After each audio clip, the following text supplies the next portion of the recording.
Un invité exceptionnel, Raphaël Mariano Grossi, le patron de l'AIEA. Oui, bonjour Monsieur Grossi, on a appris à vous connaître au début de ce conflit. Votre agence est très impliquée en Ukraine, tout particulièrement à la centrale nucléaire de Zaporijjia. On rappelle que c'est la plus grande d'Europe.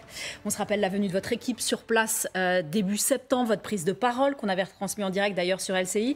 Tout d'abord un mot sur la situation précise à Zaporijjia. Vendredi soir, on apprenait par exemple que la ligne électrique de secours de la centrale avait été déconnectée en raison de bombardements russes. Vous en aviez fait part dans un communiqué, centrale arrêtée, on le rappelle. Où en est-on aujourd'hui? Quelle est la situation à l'intérieur de la centrale et tout autour? Bonjour, toujours un plaisir d'être avec vous. Et donc, vous venez de l'écrire, c'est comme ça, c'est une répétition des épisodes comme ça, des coupures d'électricité, parfois des bombardements, un peu moins en ces moments, mais on ne peut jamais dire parce que ça s'est reproduit dans des intervalles réguliers. Et donc, toujours précaire, nos équipes sont toujours là, on informe au jour le jour, et moi je continue mon travail des négociations afin justement d'arriver à un accord pour établir une zone de protection qui rendrait la centrale moins insécure, si vous voulez.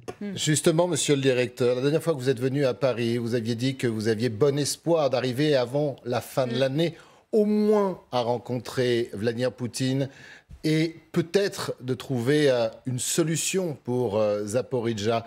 Où en êtes-vous? La fin de l'année est passée? La fin de l'année est passée. Juste avant la fin de l'année, j'étais à Moscou. Et là, on a eu des réunions avec les secteurs nucléaires, les secteurs militaires aussi et d'autres interlocuteurs. Donc pour arriver à une réunion décisive, il reste encore des détails. Vous savez, c'est une négociation très compliquée parce qu'il y a un volet, si vous voulez, un volet diplomatique, il y a un volet technique et il y a un volet militaire. Ici, on a les trois, si vous voulez, il faut arriver à un point de convergence et c'est difficile parce que, comme je l'ai dit à plusieurs reprises, c'est une zone de guerre, c'est une zone de combat. Et donc, arriver à bien décrire un radius acceptable et des engagements de part et d'autre qui seraient viables, ce n'est pas évident. Mais on avance et voilà, on est là, comme je viens de vous dire, j'ai eu une étape à Moscou et je suis en contact très intense avec mes collègues ukrainiens. J'étais hier en contact avec le Premier ministre Shmyhal, le ministre des Affaires étrangères Kouleba, et je compte me rendre en Ukraine bientôt. Mais alors, qu'est-ce qui coince actuellement? Ça coince plutôt du côté russe, du côté ukrainien? Vous savez, lors d'une négociation, ce n'est pas une bonne idée pour un négociateur de dire qui est plus flexible et qui est plus inflexible. Donc, je dirais, il reste encore, c'est un peu mon boulot, c'est d'essayer de les mettre ensemble, et même s'ils ne seront pas forcément d'accord, parce que ce sont des adversaires, des ennemis en guerre, il faut malheureusement le reconnaître, mais c'est à nous, à moi, à l'agence ici, de trouver un espace des compréhensions mutuelles, parce que, comme j'ai dit à M. Poutine et à M. Zelensky, un accident nucléaire ne bénéficierait à personne. Ça, c'est évident. Donc, c'est ça l'essence de mon effort. Et comme je vous disais, la réalité, c'est que, à part les aspects purement techniques, qui sont bien compris de part et d'autre, il y a évidemment des opérations militaires en cours. Donc, ce n'est pas évident. Justement, monsieur le directeur, quand vous apprenez que parmi les objectifs de Kiev, il pourrait y avoir, militairement j'entends, la reprise de la région où se trouve Zaporijjia et peut-être même la centrale. Est-ce que vous êtes inquiet? Est-ce qu'il faut trouver un accord avant une éventuelle offensive ukrainienne?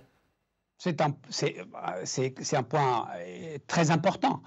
Moi, évidemment, ce n'est pas dans mon rôle, je peux avoir mon idée, mais ce n'est pas dans mon rôle de me prononcer par rapport aux objectifs militaires d'Ukraine. Ce que je peux dire, et je le dis à vous, comme je l'ai dit aux interlocuteurs et aux deux présidents, moi je pense que n'importe quel objectif militaire de deux côtés, des attaques ou des opérations qui pourrait aussi affecter une centrale nucléaire, c'est jamais une bonne idée. C'est jamais une bonne idée, ça va finir très très mal, donc il faut éviter ça. Alors, Monsieur Grossi, il y a Zaporijjia, mais il y a d'autres centrales. C'est vrai que mi-décembre, on apprenait pendant la conférence internationale de soutien à l'Ukraine qui était organisée à Paris que votre agence allait envoyer des missions pour sécuriser 4 autres centrales nucléaires d'Ukraine. On en est où et est-ce que vous avez le sentiment que vos équipes peuvent travailler assez librement? Bon, il y a deux aspects différents dans votre question. D'abord, la question des centrales, des autres centrales. Il y a Rivne, il y a Khmelnytskyi, et il y a Ukraine Sud. Là, on prépare activement l'envoi des missions et je compte moi-même les établir pour arriver à une protection plus large, parce que donc, le gouvernement ukrainien m'a demandé spécifiquement d'étendre la protection et l'assistance technique de l'agence à ces autres centrales. Donc on va le faire et il y aura des nouvelles bientôt, très bientôt. Une question de jours. Et donc, ça c'est une question. Et pour le reste, la protection des autres installations, ça dépendra un peu de comment on évolue par rapport à cette opération. Mais d'abord, on va établir la protection pour les autres 3 centrales et comme je vous dis, il y aura des nouvelles bientôt. Monsieur Grossi, beaucoup ont tergiversé sur le risque nucléaire en Ukraine par rapport à ces centrales. Est-ce que risque il y a vraiment? On voudrait l'entendre de votre bouche, que ce soit pour la centrale nucléaire de Zaporijjia ou pour les autres centrales. Des risques, il existe dans n'importe quelle activité si des opérations militaires choisissent comme cible n'importe quelle infrastructure. Ça pourrait être un dam, une installation pétrochimique ou pharmaceutique ou nucléaire. Les problèmes dans ces cas-ci en particulier, c'est que à Zaporijjia, on a vu ça et on continue à le voir. Il y a eu des attaques directes et indirectes. Pour les autres centrales, les attaques ont été plutôt indirectes, c'est-à-dire affectant les lignes de tension qui alimentent les centrales. Et on a eu déjà un épisode il y a quelques jours où les 3 centrales nucléaires ont dû s'arrêter parce que, justement, l'électricité, les courants ne passaient plus, donc la fonction de refroidissement des 3 centrales n'était plus possible. Et les 3 centrales fonctionnaient avec des systèmes d'urgence et d'émergence. Donc, je dirais, il y a une gradation. Il y a une gradation. Donc, les risques, c'est toujours possible. C'est une guerre, et à Zaporijjia en particulier. Donc, moi, je crois, pour les autres centrales, on établira les protections nécessaires, on établira des missions d'assistance bientôt. Et pour Zaporijjia, donc, il y a urgence. Parce que tant qu'on n'aura pas, je dirais, un engagement politique des part et d'autre, de ne pas engager la centrale dans une opération militaire de reprise ou de défense, donc le risque, il est toujours là, c'est évident. Monsieur Grossi, il y a l'Ukraine et puis il y a l'Iran. L'Iran qui vous a informé de sa volonté de tripler son enrichissement d'uranium à 60%. Donc on est proche en fait d'un niveau militaire. Produire une bombe nucléaire, ça se rapproche.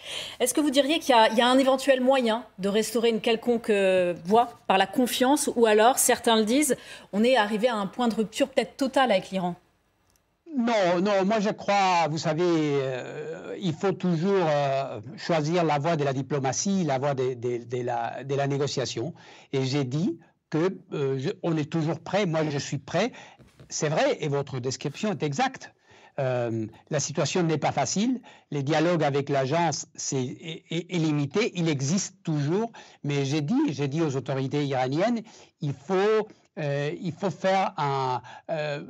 répartir à zéro, comme on dirait un bon français, reset. Donc il faut qu'on se voit bientôt au niveau politique pour se parler franchement. Les Iraniens savent ce qu'ils doivent faire pour commencer, je dirais, parce que le rétablissement de la confiance, ça va prendre encore du temps, mais pour commencer ces chemins vers le rétablissement de confiance, il faut redonner à l'agence des visibilités qu'elle a perdues. Il faut élargir, je dirais, la portée de notre travail d'inspection. Donc, il y a beaucoup de travail à faire. Et comme vous dites bien, il y a beaucoup plus du matériel nucléaire à des niveaux très élevés d'enrichissement. Ceci ne veut pas dire nécessairement qu'il y a une bombe nucléaire en préparation, mais ce n'est pas banal non plus. Donc, voilà, j'espère aussi que l'année qui commence portera des avancées et de progrès. En tout cas, moi, je suis prêt. Et j'espère que l'Iran le sera autant que moi. Alors justement, ce sera notre dernière question, Raphaël Mariano Grossi. Vous parliez de partenaires tout à l'heure pour l'Ukraine et la Russie. Est-ce que vous pensez que les partenaires, en ce qui concerne l'Iran, ont la même volonté ou est-ce qu'ils ont déjà une volonté d'arriver à une forme d'accord ? En tout cas, je crois qu'ils doivent s'engager avec nous. Sans cela, ça sera très difficile. Ça mènera vers, je crois, des niveaux de tension accrus qu'il faut éviter. L'accord avec les puissances du JCPOA, donc la France, l'Angleterre, la Chine, la Russie, les États-Unis et l'Allemagne s'éloignent, mais ce n'est pas impossible de refaire le chemin. Et pour cela, il faut évidemment passer par l'agence, parce que c'est à travers nous, à travers l'inspectorat, qu'on peut voir si les engagements politiques sont vraiment observés ou pas. Donc, je crois que les semaines à venir en diront long par rapport à la volonté réelle à terrain d'avancer vers un accord. L'agence, moi-même, on est prêt. On l'a bien compris. Merci beaucoup, monsieur le directeur, de nous avoir accordé cet entretien exclusif. Au vu du travail qui vous attend, je pense qu'il vous faudra au moins 2 bâtons de pèlerin pour remplir l'ensemble de vos missions. Mais en tout état de cause, merci beaucoup et bon courage. Merci infiniment.